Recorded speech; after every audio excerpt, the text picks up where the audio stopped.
ಎಲ್ಲರಿಗೂ ನಮಸ್ಕಾರ ಸ್ನೇಹಿತರೆ, welcome back to my channel. ಇವತ್ತು ನಾನು ಈರುಳ್ಳಿ ಪಕೋಡ ಯಾವ ಥರ ಮಾಡೋದು ತೋರಿಸ್ಕೊಡ್ತಾ ಇದ್ದೀನಿ. ಟೇಸ್ಟ್ ಅಂತೂ ಸೂಪರ್ ಆಗಿರುತ್ತೆ ಸ್ನೇಹಿತರೆ. ಈ ಮಳೆಗಾಲದಲ್ಲಿ ತಿನ್ಲಿಕ್ಕೂ ತುಂಬ ಚೆನ್ನಾಗಿರುತ್ತೆ. ಸಾಯಂಕಾಲ ಟೈಮ್ ಸ್ನ್ಯಾಕ್ಸ್ ಆಗಿ ಈರುಳ್ಳಿ ಪಕೋಡ ಯಾವ ಥರ ಮಾಡೋದು ನೋಡ್ಕೊಳ್ಳೋಣ. ತುಂಬ ಕ್ರಿಸ್ಪಿಯಾಗಿ ಟೇಸ್ಟಿಯಾಗಿ ಯಾವ ಥರ ಮಾಡೋದು ಅಂತೇಳಿ. ಇಲ್ಲಿ ಒಂದು 4 ಈರುಳ್ಳಿ ತೊಗೊಂಡಿದ್ದೀನಿ ಸ್ನೇಹಿತರೆ. ನೀವು ಹೆಚ್ಚಿಗೆ ಬೇಕಂದರೆ ಹೆಚ್ಚಿಗೆ ತೊಗೊಳ್ರಿ. ಮೇಲೆ ಸ್ಕಿನ್ ಎಲ್ಲ ತೆಗೆದು ಉದ್ದುದಕ್ಕೆ ಕಟ್ ಮಾಡ್ಕೋಬೇಕು. ನಾವು ತೆಳ್ಳಗೆ ಕಟ್ ಮಾಡ್ಕೋಬೇಕು.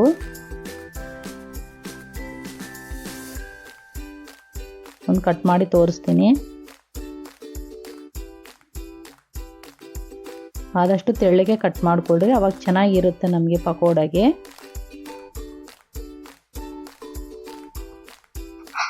ನಾನೆಲ್ಲ ಇದೇ ಥರ ಕಟ್ ಮಾಡಿ ಇಟ್ಕೊಳ್ತೀನಿ.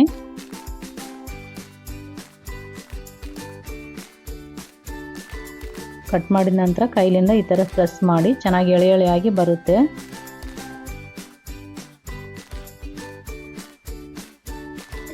ಕಟ್ ಮಾಡಿರೋ ಈರುಳ್ಳಿ ಎಲ್ಲ ಒಂದು ಬೌಲಿಗೆ ಹಾಕ್ಕೊಂಡಿದ್ದೀನಿ.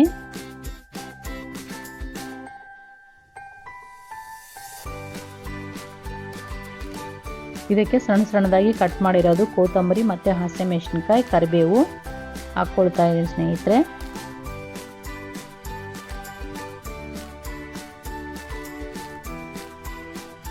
ಹಸಿಮೆಣಸಿನ್ಕಾಯಿ ಸಪ್ಪದಾದರೆ ನೀವು ಜಾಸ್ತಿ ತಗೋಬೋದು. ಖಾರ ಅಂದರೆ ಸ್ವಲ್ಪ ಕಡಿಮೆ ನೋಡಿ ಹಾಕ್ಕೊಳ್ರಿ ಹಸಿಮೆಣಸಿನ್ಕಾಯಿ.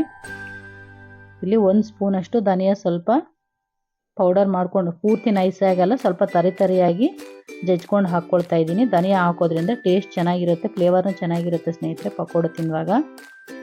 ಮತ್ತು ಒಂದು ಅರ್ಧ ಟೀ ಸ್ಪೂನಷ್ಟು ಉಪ್ಪು ಹಾಕ್ಕೊಂಡಿದ್ದೀನಿ. ಉಪ್ಪು ನೋಡಿ ಹಾಕ್ಕೊಳ್ರಿ. ಇಲ್ಲಿ ಹಿಟ್ಟು ನೋಡಿ ಮಿಕ್ಸ್ ಮಾಡ್ಕೋಬೇಕಾಗುತ್ತೆ ಸ್ನೇಹಿತರೆ. ಇಷ್ಟೇ ಅಂತೇಳಿ ಹೇಳೋಕ್ಕಾಗೋದಿಲ್ಲ, ಯಾಕಂದರೆ ನಾವು ಕ್ರಿಸ್ಪಿಯಾಗಿ ಇರಬೇಕಲ್ಲ. ಹಾಗಾಗಿ ನಾನು ಇಲ್ಲಿ ಒಂದು ಅರ್ಧ ಕಪ್ಪು ಹಿಟ್ಟು ಹಾಕ್ಕೊಂಡಿದ್ದೀನಿ. ಸ್ವಲ್ಪ ನೀರು ಹಾಕಿ ಮಿಕ್ಸ್ ಮಾಡಿಕೊಂಡು ನೋಡ್ಕೊಳ್ಳೋಣ, ಒಂದ್ಸಲ ಚೆಕ್ ಮಾಡೋಣ.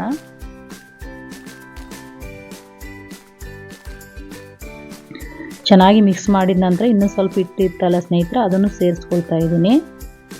ಹಿಟ್ಟು ಕಡಿಮೆ ಅನ್ನಿಸ್ತು, ಬೇಕಾದರೆ ಇನ್ನೂ ಸ್ವಲ್ಪ ಸೇರಿಸ್ಕೊಳ್ರಿ ನೀವು. ಈಗ ಸ್ವಲ್ಪ ನೀರು, ಕೈಯಲ್ಲಿ ಒಂದು 2 ಸ್ಪೂನಷ್ಟು ನೀರು ಹಾಕ್ಕೊಂಡು ನಾನು ಮಿಕ್ಸ್ ಮಾಡ್ಕೊಳ್ತಾ ಇದ್ದೀನಿ.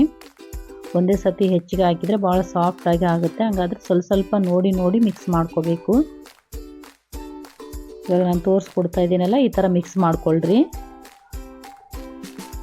ಈ ಥರ ಆದರೆ ಸಾಕು ಸ್ನೇಹಿತರೆ. ನಾನು ಹಿಟ್ಟು ಹೆಚ್ಚಿಗೆ ಹಾಕ್ಕೊಂಡಿಲ್ಲ, ಕ್ರಿಸ್ಪಿಯಾಗಿ ಇಲ್ಲ ಅಂತ. ನೀವು ಬೇಕಾದರೆ ಇನ್ನೊಂದು 2 ಸ್ಪೂನ್ ಎಷ್ಟರ ಬೇಕಾದರೆ ಹಿಟ್ಟು ಹಾಕ್ಕೋಬೋದು. ಹಾಕೋದ್ರಿಂದ ಏನು ಆಗೋದಿಲ್ಲ. ಇವಾಗ ಈ ಥರ ಮಿಕ್ಸ್ ಮಾಡಿ ಇಟ್ಕೊಂಡಿದ್ದೀನಿ ನಾನು. ಈಗ ಸ್ಟವ್ ಮೇಲೆ ಎಣ್ಣೆ ಕಾಸ್ಲಿಕ್ಕೆ ಇಟ್ಕೊಂಡಿದ್ದೀನಿ. ಈಗ ಎಣ್ಣೆ ಕಾದಿದೆ ಸ್ನೇಹಿತರೆ. ಎಣ್ಣೆ ಕಾದ ನಂತರ ನೀವು ಸ್ವಲ್ಪವಾಗಿ ಕೈಲಿಂದ ಈ ಥರ ಉದುರಾಗಿ ಬಿಟ್ಕೊಳ್ರಿ. ಈ ಥರ ಎಳೆ ಆಗಿ ಬಿಡೋದ್ರಿಂದ ಚೆನ್ನಾಗಿರುತ್ತೆ ಸ್ನೇಹಿತರೆ. ಭಾಳ ಬೇಗನೆ ಫ್ರೈ ಆಗುತ್ತೆ ಈ ಥರ ಹಾಕೋದ್ರಿಂದ.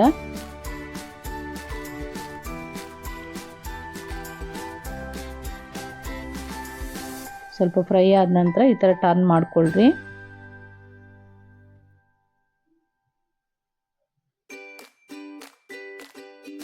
ಗೋಲ್ಡನ್ ಕಲರ್ ಬರೋವರೆಗೆ ಫ್ರೈ ಮಾಡ್ಕೋಬೇಕು. ಚೆನ್ನಾಗಿ ಗೋಲ್ಡನ್ ಕಲರ್ ಬರೋವರೆಗೆ ಈ ಥರ ಫ್ರೈ ಆಗಬೇಕು ಸ್ನೇಹಿತರೆ.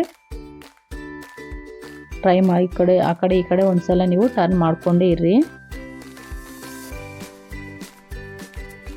ಇಷ್ಟು ಕೆಂಪಗಾದರೆ ಸಾಕು. ಪ್ಲೇಟಿಗೆ ತಕ್ಕೋಣ. ಈ ಥರ ಎಳೆಯಾಗಿ ಬಿಡೋದ್ರಿಂದ ಚೆನ್ನಾಗಿರುತ್ತೆ ಸ್ನೇಹಿತರೆ. ನೀವು ಒಂದೇ ಸಲ ಕೈಲಿಂದ ತಗೊಂಡು ಹಾಕಿದರೆ ದಪ್ಪ ಇರುತ್ತಲ್ಲ, ಮೃದುವಾಗಿರುತ್ತೆ. ಕ್ರಿಸ್ಪಿಯಾಗಿ ಬೇಕಂದರೆ ಈ ಥರ ಹಾಕ್ಕೊಳ್ರಿ.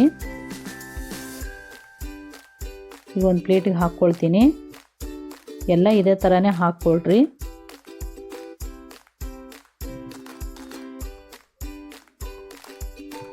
ನಾನು ಮತ್ತೆ ಇನ್ನೊಂದು ಸತಿನ ಹಾಕ್ಕೊಂಡಿದ್ದೀನಿ. ಇದನ್ನು ಒಂದು ಪ್ಲೇಟಿಗೆ ತಕ್ಕೋಣ. ನೋಡಿದ್ರಲ್ಲ ಸ್ನೇಹಿತರೆ, ಎಷ್ಟು ಬೇಗ ನಾವು ಈರುಳ್ಳಿ ಪಕೋಡ ರೆಡಿ ಮಾಡ್ಕೋಬೋದು ಅಂತೇಳಿ. ಟೇಸ್ಟ್ನೂ ಹಾಗೆ ಇರುತ್ತೆ, ಮಾಡ್ಕೊಳ್ಳೋದನ್ನು ಭಾಳ ಸುಲಭನೇ ಸ್ನೇಹಿತರೆ. ಈಗ ಸಾಯಂಕಾಲ ಟೈಮ್ ಟೀ ಜೊತೆ ತಿನ್ಲಿಕ್ಕಂತೂ ತುಂಬ ಚೆನ್ನಾಗಿರುತ್ತೆ. ನೀವೆಲ್ಲರೂ ಟ್ರೈ ಮಾಡಿ. ಅದರ ವಿಡಿಯೋ ಮಾತ್ರ ಇಲ್ಲಿ ಸ್ಕಿಪ್ ಮಾಡ್ತೀರಾ ನೋಡಿ. ನಾನೆಲ್ಲ ಇದೇ ಥರ ಮಾಡಿ ಇಟ್ಕೊಂಡಿದ್ದೀನಿ ಈರುಳ್ಳಿ ಪಕೋಡ. ನಿಮಗೆಲ್ಲರಿಗೂ ಇಷ್ಟ ಆದರೆ ಲೈಕ್ ಮಾಡಿ ಸ್ನೇಹಿತರೆ. ಈಗ ಒಂದು ಪಕೋಡ ತೋರಿಸ್ಕೊಡ್ತಾ ಇದ್ದೀನಿ ನಿಮ್ಗೆ ಯಾವ ಥರ ಇದೆ ಕ್ರಿಸ್ಪಿಯಾಗಿ ಅಂತೇಳಿ. ನೋಡಿ ಎಷ್ಟು ಚೆನ್ನಾಗಿ ಬಂದಿದೆ ಅಲ್ಲ.